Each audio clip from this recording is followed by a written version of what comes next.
십계명은 사실은 어느 신조나 또는 어느 요리문답에나 다 사실은 들어가 있는 내용입니다.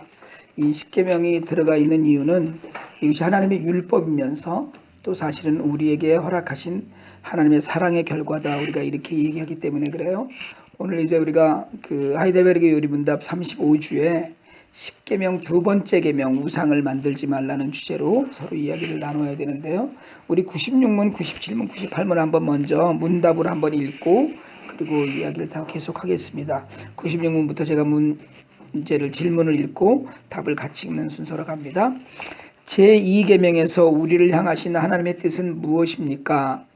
어떠한 형태로든 하나님의 형상을 만들지 말고 통하여 명령하신 방법과 다르게 그를 섬기지 말라는 것입니다. 그러면 아무 형상도 만들지 말아야 합니까?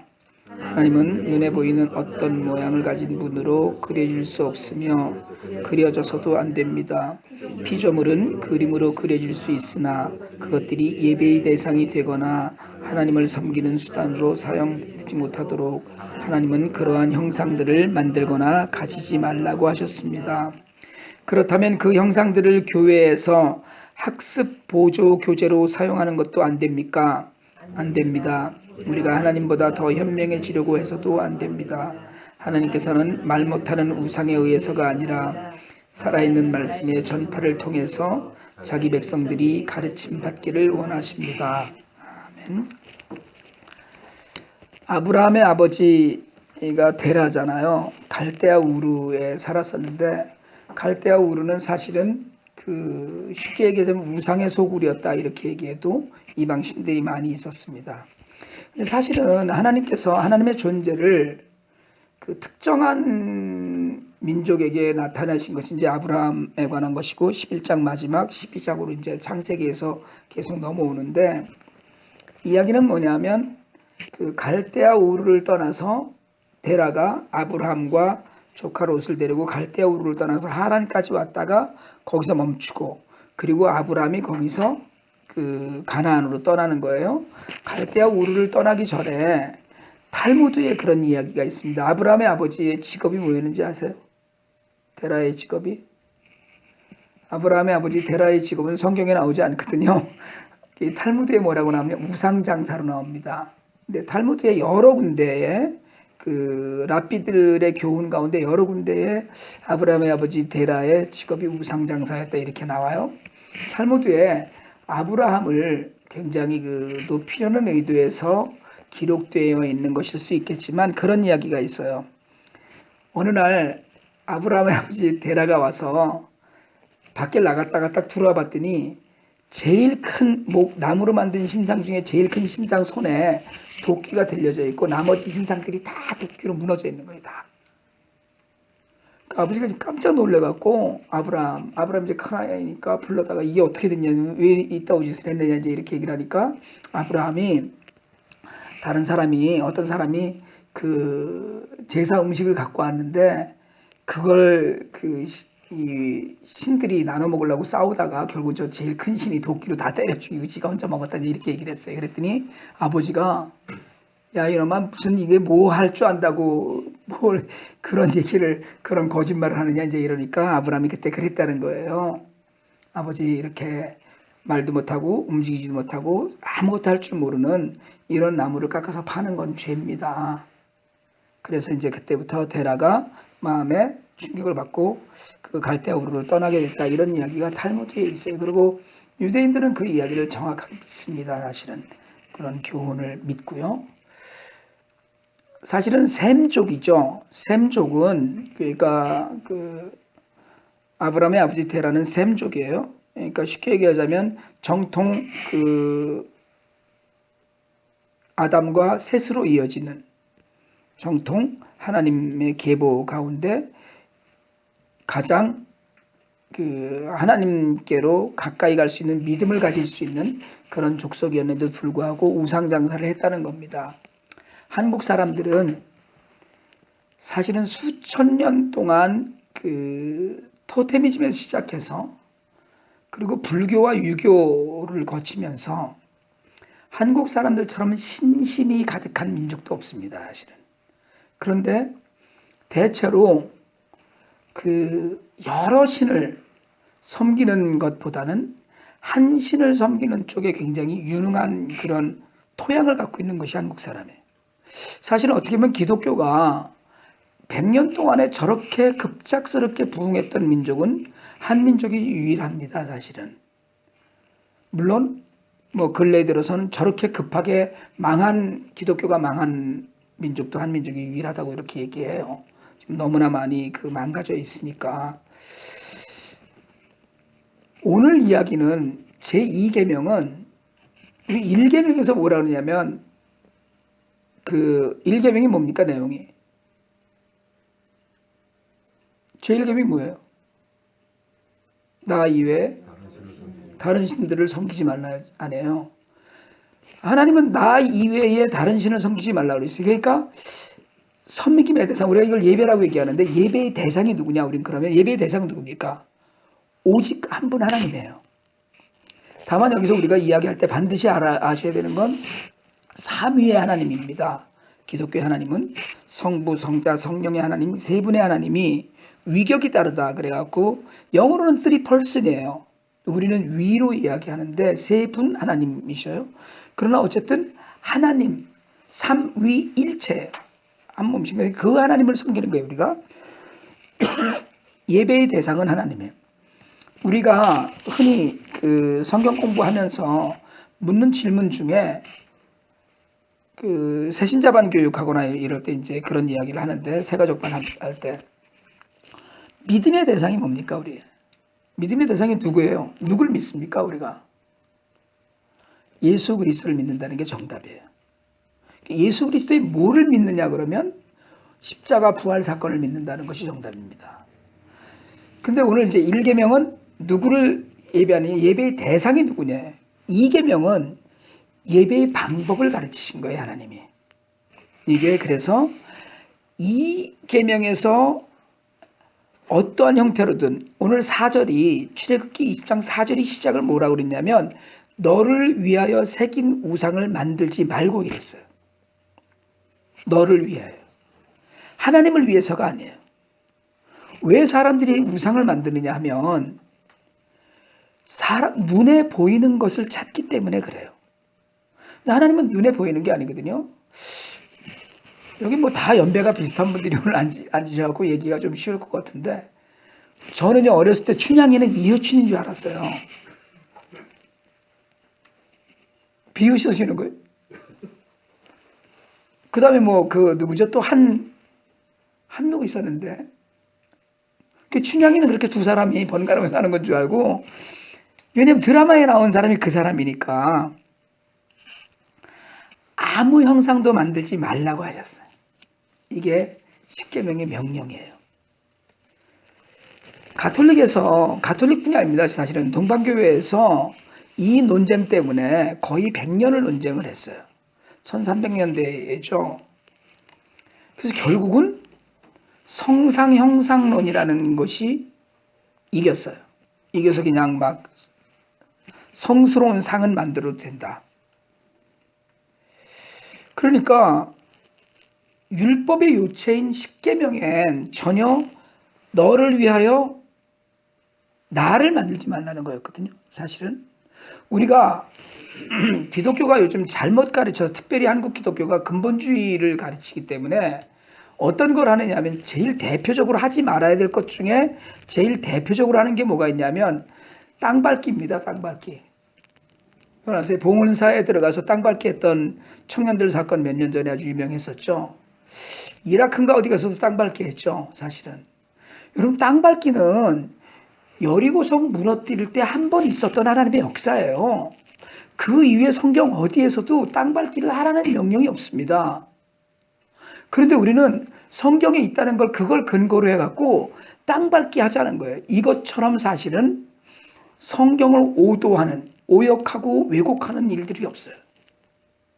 이게 한국교회가 근본주의를 잘못 가르쳐갖고 성경엔 전혀 없는 이야기들을 굉장히 많이 가르칩니다. 실제로 성경을 한 번만 제대로 읽어도 나올 수 있는 이야기들을 전혀 거리낌 없이 가르쳐요. 사실은. 그러다 보니까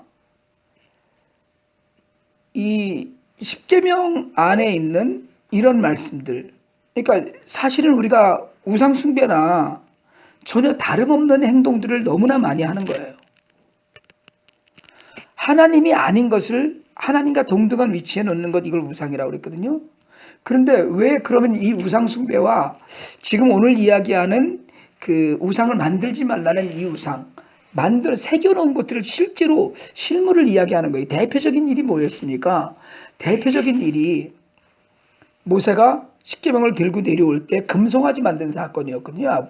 그 이스라엘 민족들이 40일 동안을 산에 올라가서 안 내려오니까 이건 뭐 지도자가 그 막 물을 내고 홍해를 가르고 이랬던 지도자가 산에 올라가서 40일 동안을 전혀 안 나오고 뭐 그렇다고 해서 음식이 올라간 것도 없고 그러니까 이게 이제 믿음이 거의 고갈된 거죠. 그러니까 이건 우리로서는 도저히 못 믿겠으니까 뭘 하나 만들어서 우리가 그 뭘 하나 만든 금송아지가 뭡니까? 하나님이에요. 금신을 다시 만든 것이 아니고 하나님의 형상을 만든 거예요. 그래서 아론이 그런 얘기 하잖아요. 그 애굽에서 우리를 인도해낸 여호와 하나님이다. 금송아지가 여호와 하나님이라는 거예요.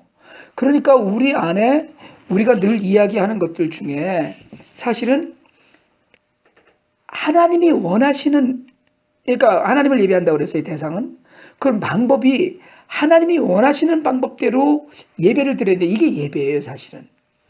우리는 우상을 만들어 놓는다 이런 거예요. 여러분 이게 사실은 우리가 아무것도 아닌 것 같지만 레위기에서 제사법이 엄격했어요.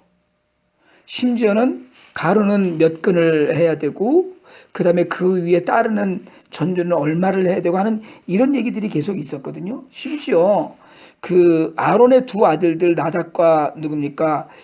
예후는 저거 뭐죠? 다른 불을 향으로 들였다가 불을 살려서 죽어버리고 마는 그런 일도 있었거든요. 그러니까 아무렇게나 제사를 드리는 게 아니에요. 아무렇게나 예배를 드리는 게 아니에요. 그러니까 그게 어떤 모양으로든지 형식화하지 말라는 거거든요. 근데 우리가 여기서 한 가지 이제 하고 넘어가야 될 얘기는 뭐냐면 우리가 사실은 예배를 여러 가지로 그 형식을 갖잖아요. 뭐 이렇게 사도신경을 외운다거나 또는 우리 교회는 하지 않고 있지만 이 십계명을 예배 전이나 예배 후에 많이 외웁니다. 특별히 이제 루터교 같은 경우에는 예배 전에 외워요. 왜 그러냐면 예배 전에 외우는 이유는 뭐냐면 이게 율법이잖아요. 그러니까 죄를 여기에 비춰서 자기의 죄를 고백한다. 이것 때문에 십계명을 설교 전에 외웁니다. 그런데 칼빈주의는 어떻게 하냐면 칼빈주의 교회들은 설교 후에 그 십계명을 외우고 예배를 마쳐요. 이건 뭐냐면 십계명을 감사의 도구로 생각해요. 우리를 지켜주시는. 그래서 설교 말씀을 듣고 십계명을 외움으로써 우리가 결단하고 그리고 세상에 나아가서 하나님이 정해놓으신 죄의 바운더리를 넘어가지 않겠다. 이런 생각을 갖고 사실은 십계명을 외우고 그렇게 삽니다. 그런데 광야에서 사실은 그 금송아지 사건으로 상징적인, 그러니까 뭐가 있어야지 마음이 안심이 되는 거예요. 왜냐하면 하나님은 안 보이시니까. 그런데 하나님은 시각적으로 보여주는 걸 하지 말라는 거예요. 나를. 어떤 것에도 제한되지 않는 분이 하나님이시거든요. 그러니까 하나님의 그 전지전능성, 하나님의 무소불위, 안 계신 데가 없는 무소부지하신 하나님, 이런 모든 것들, 하나님의 그 속성을 이야기하려면 어디 새겨놓은 것에다 할 수가 없어요. 그런데 우상을 만든다는 거예요. 누구를 위해서? 하나님을 위해서가 아니고 너를 위해서요. 자기 만족을 위해서요. 뭔가 좀 그렇게 해야지 그럴듯한 것 같으니까. 왜냐면 그게 나한테 위로가 되는 것 같으니까. 여러분 주일 성수에 관하여서 한국교회가 굉장히 강조합니다. 하지만 주일 성수는 꼭 하셔야 돼요. 그런데 제가요 미국에 와서 목회를 하면서 보니까, 그리고 저희 이제 그 개혁교단의 교리들을 이렇게 뜯어보면서 보니까 주일 성수에 정성을 들여야 되는 건 맞는데 주일날 이를 이제 나중에 이제 주일 성수 얘기가 다음 주에 나오는데 주일 성수 11조 이런 것들이 족쇄가 되는 문제가 생겨요. 너무 강조를 하다 보니까. 그러니까 무슨 얘기냐면 주일날 예배를 하루 빠먹고 나면 일주일이 뒤통수가 근질근질한 거예요. 근데 이제 우리 교회 성도들 같은 경우에는 목사님이 전화할까봐 그게 이제 갑자기 찾아올까봐 이제 그거를 꺼려하는 것뿐이지. 근데 이게 이제 뒤통수가 근질근질한 거예요. 왜냐하면 이게 이제 신한테 한번 안 나간 거거든요.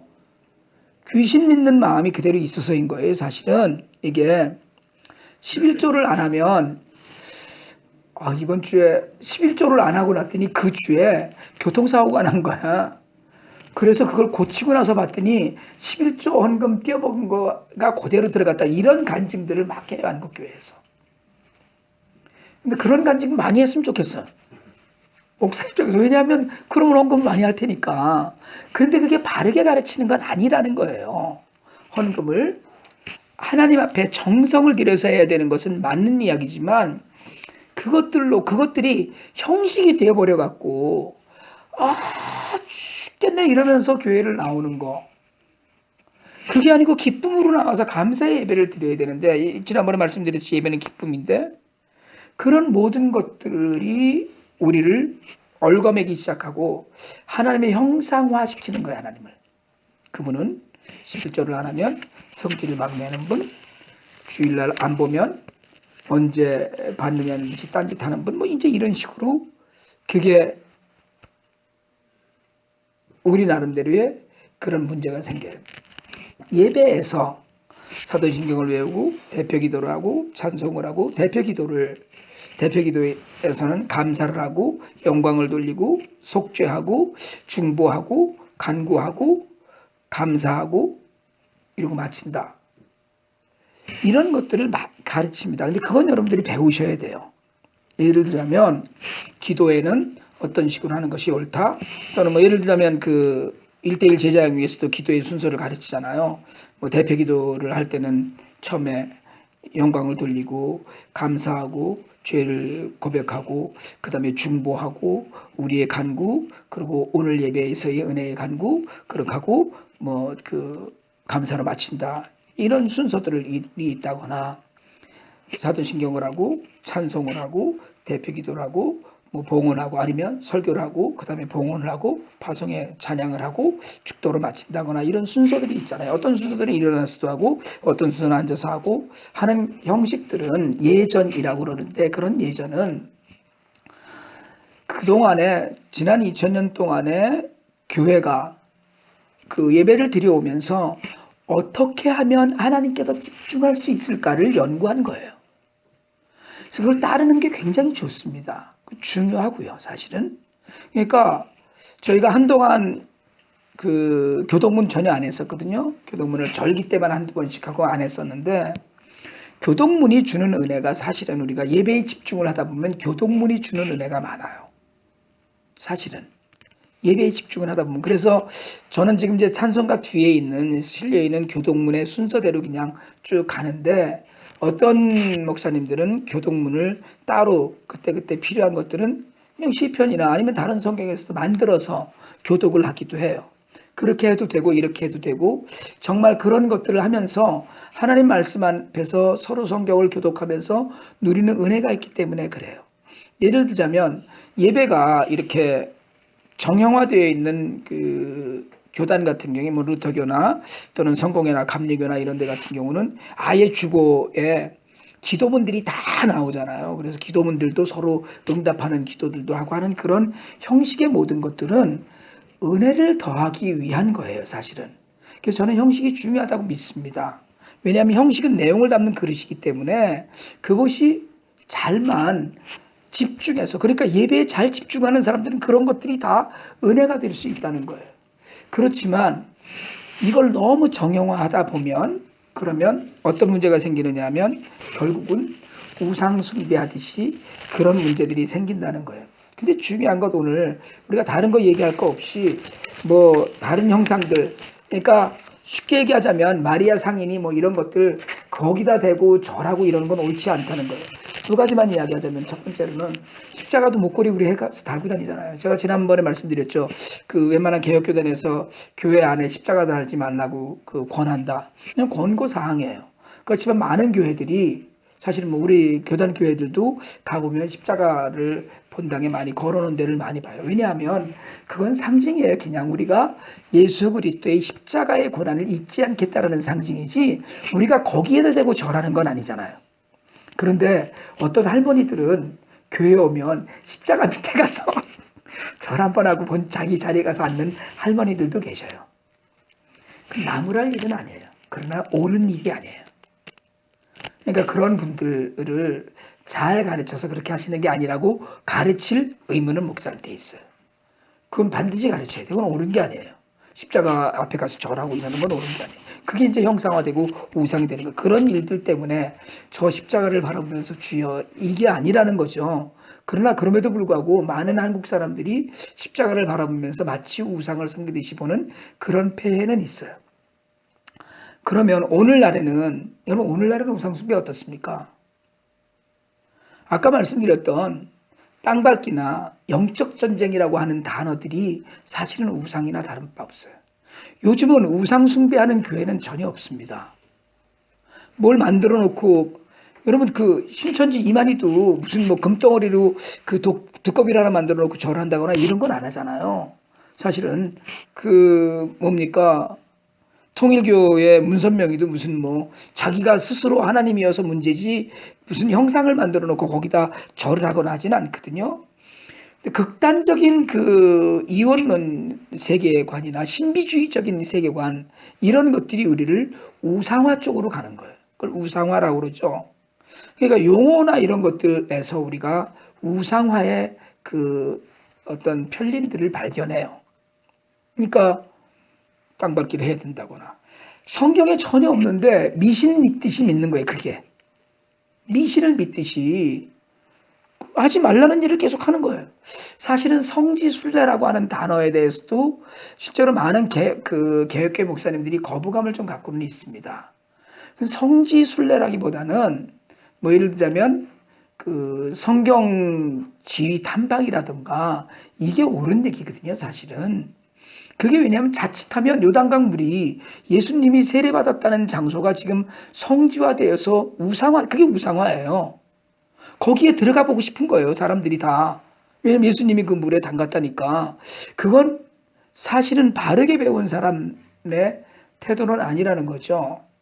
그런 의미에서 그게 이제 결국은 우상숭배 쪽으로 가는 건데 하나님의 속성을 바로 알기 위해서 결국은 그 마음대로 생각하고 추측하는 것을 버리기 위해서 가장 중요한 건 예배를 제대로 드리려면 말씀 위에 제대로 서야 된다는 거예요. 결론이 오늘 우상을 만들지 말라는 결론이 어디에 도달을 하느냐 하면 말씀을 제대로 알고 설교를 제대로 하라는 거예요. 설교를 제대로 하라는 거예요. 예배도 우리가 요즘 한국교회 뿐이 아니고 힐송 처치나 이런 데 같은 경우에 열린 예배 뭐 이런 거 하잖아요. 그 새신자 초청 열린 예배. 근데 이게 열린 예배의 주제가 뭐냐면 사람을 향해 열린 거라는 거예요. 한국은 온누리교회에서 이걸 도입을 해갖고 빅히트를 쳤죠. 사실은 열린 찬양 예배 뭐 이렇게 하고 그래갖고 그 새신자들을 많이 불러 모으긴 했지만 여러분 사람을 많이 불러 모으는 게 중요한 게 아니고 하나님을 예배하는 것인지 사람 사이에 그냥 머무는 예배인지는 우리가 따져보고 생각해 봐야 됩니다. 이게 옳지 않은 거예요. 하나를 보고 하나님을 예배해야 되는데 그 예배 자체가 그냥 하나님을 매개체로 해서 사람들 사이에 친교를 나누는 그러니까 예를 들자면 가수들 나와서 이렇게 노래하고 해서 사람들의 흥미는 그래서 많은 사람들이 모이기는 하지만 그것을 우리가 통로다 이렇게 얘기도 해요. 그러나 진정한 예배로서의 모양은 거기에 없을 수 있다는 거죠. 그래서 굉장히 많이 비난을 합니다. 심지어는 온누리 교회는 하영주 목사님 같은 경우는 옛날에 누굽니까? 이 베니힌 쪽에 저쪽 토론토 공항교회에서 영향받아서 그런 예배들 많이 드리고 했잖아요. 그게 사실은 여러분 영적으로 바른 게 아닙니다. 영적으로 바른 것은 말씀이 제대로 선포되고 말씀에 없는 것은 끊어낼 줄 알고 말씀에 있는 것은 반드시 더해갈 줄 아는, 그러니까 계명의 말씀, 그 설교의 중요성을 자꾸 늘 깨달아가면서 가는 건데, 이 계명을 어기는 것은 뭐냐면 말씀에 귀를 기울이지 않는 거예요. 결국은 하나님은 말씀으로 존재하십니다. 그래서 우리가 성경의 완결성 얘기하거든요. 성경은 성경 하나로 끝났다는 거예요. 완전성이다. 하나님은 말씀을 통해서 우리에게 오시지 다른 걸로 오시지 않습니다. 물론 계시도 있어요. 저는 성경의 역사를 부정하지 않습니다. 꿈을 꾸다가도 하나님의 그 계시를 받기도 하고 해요. 그러나 그럼에도 불구하고 모든 성령의 역사는 성경으로 검증되어야 돼요. 성경 말씀으로 검증되지 않으면 그건 말씀이 아니에요. 그러니까 말씀을 읽어야 되는데, 그 개그우먼이 조혜련 씨라고 여자 연예인 있죠. 그분이 원래 남녀효령개교 출신이거든요. 조혜련 씨가. 그 남녀효령개교 출신인데 이제 결국은 예수를 믿게 됐어요. 여러분, 그 연예인들 간증이 굉장히 파급력이 있거든요. 파워가 있고. 그렇지만 목사님들이 다 그걸 좋아하는 건 아니에요. 그런데 조혜련 씨의 간증은 많은 뜻 있는 목사님들이 좋아해요. 내용이 뭐냐면, 왜 예수 믿는 사람들은 성경을 안 읽습니까? 그거예요. 병이 나는 건 남녀효령개교에서도 납니다. 저도 봤어요, 어려서. 1년 정도 그 무지하게 시끄럽거든요. 집회 가면. 남녀효령개교가 한국에 들어와서 제일 먼저 그 뿌리를 깊이 내릴 수 있었던 것 중에 하나가 뭐냐면 병고침이에요. 무당도 사람을 살리잖아요. 사실은. 여러분, 많이 그렇습니다. 예를 들자면 제 아주 친하게 지내는 친구는 LA에 있는 불교 청년연합회 회장이었었는데 부처님한테 그 천일예배 그거 해갖고 아들 낳았어요. 본인은 그렇게 얘기해요. 기적은 기독교에만 있는 게 아닙니다. 상식이 아닌, 상식을 벗어난 일들 기적이라고 그러잖아요. 그건 기독교에만 있는 전유물이 아니에요. 귀신도 사람을 고칩니다. 하나님은 그런데 성령의 감동에 말씀으로 확증을 하셔요. 그러니까 말씀을 읽지 않으면서, 그러니까 조혜련 씨가 맨날 묻는 게 뭐냐면, 왜 성경을 안 읽죠? 왜 사람들은 성경을 안 읽고 어떻게 예수를 믿죠? 자긴 그게 궁금한 거예요. 이렇게 남녀효령개교에 있다가 와서 보니까 사람들이 맨날 병 고치는 그 집회나 쫓아다니고 그 하늘산이니 이런 데나 쫓아다니면서 기도원에 쫓아다니면서 병 낫기나 구하지 성경을 안 읽더라는 거예요. 자기가 보니까. 여러분, 예배는 하나님을 예배하는 것이고 방법은 말씀을 통해서 말씀이 가르치는 것으로 가야 되는 거거든요. 말씀을 통해서 말씀을 가르치는 것으로 가면 말씀을 통해서 하나님을 발견합니다. 하나님의 뜻을 발견해요. 그렇게 되면 하나님의 참된 형상이 나타나요. 그게 뭐냐면 예수 그리스도예요. 이 땅에 몸을 입고 오신 하나님. 그래서 우리가 하나님을 닮아가고 하나님을 알아간다는 건 예수님의 모습을 닮아가는 거예요. 예수님의 사랑을 닮아가는 거예요. 예수님이 병 고치고 하신 거 이거 말고요. 사람들을 긍휼히 여기셨던 마음. 그리고 그 사람들로 제자를 삼아서 가르쳐 뭐라 그러세요? 가르쳐 지키게 하라 이랬거든요. 가르치는 것만으로 끝나는 게 아니고 지키게 하는, 행동하는. 그러니까 들려진 말씀 속에서 하나님을 발견해야 돼요. 그러니까 설교하는 사람이 굉장히 중요하고요. 영적으로 깨어있고 하나님 말씀을 깊이 묵상하지 않으면 그러면 정말 하나님 앞에서 죄가 돼요. 또 하나는 듣는 사람이 정말 하나님을 집중해서 예배하고 예배 대상이 하나님이니까 오직 하나님만 바라보면서 말씀을 드리려고 하는. 그리고 여러분 일주일에 우리가 한두 번 설교 들어갔고 일생을 사는 게 아닙니다. 사실은 그래서 성경을 읽으시라는 거예요. 다른 거 다 빼놓고 성경을 많이 읽으면 하나님의 뜻이 발견돼요. 분명히 됩니다. 하나님의 말씀은 살아있기 때문에 그래요.